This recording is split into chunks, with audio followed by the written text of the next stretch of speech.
question we often get asked is how can the state prove an individual was impaired at the time that they were driving the vehicle?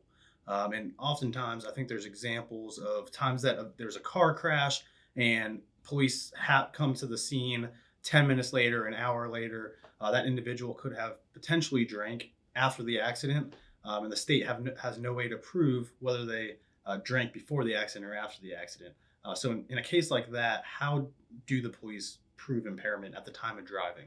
Well, sometimes they can, sometimes they can't. And it does come up in those kind of accident cases, particularly when it's a single car accident and nobody can confirm or deny when the thing happened. Was it 10 minutes ago, 10 hours ago?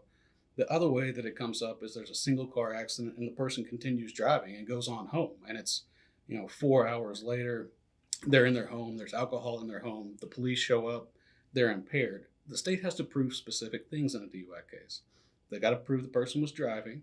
They got to prove the person was impaired, but they got to prove that they were impaired at the time that they were driving. And so, if the individual did not come into contact with law enforcement at or near the time of driving, it gets to become really, really difficult to show.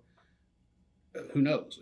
Was there something to drink in between then and now? And especially in those cases where the individual ends up back at home, the police show up, they're impaired, obviously impaired potentially, but there's alcohol in the house. There's no way to prove were they impaired at the time that they were allegedly driving. Right. And I think that leads to an important point that we've discussed in multiple of our other videos as well is you have an absolute right to remain silent. And so the state has and the police have no way to prove when the accident happened or if you drank after you got home, or before you were driving unless you tell them. And so if you have the right to remain silent, the more evidence or the more you tell them, the more evidence they're going to have against you to be able to prove that you were actually impaired at the time of driving. That's right. Make the state prove their own case. Don't prove it for them.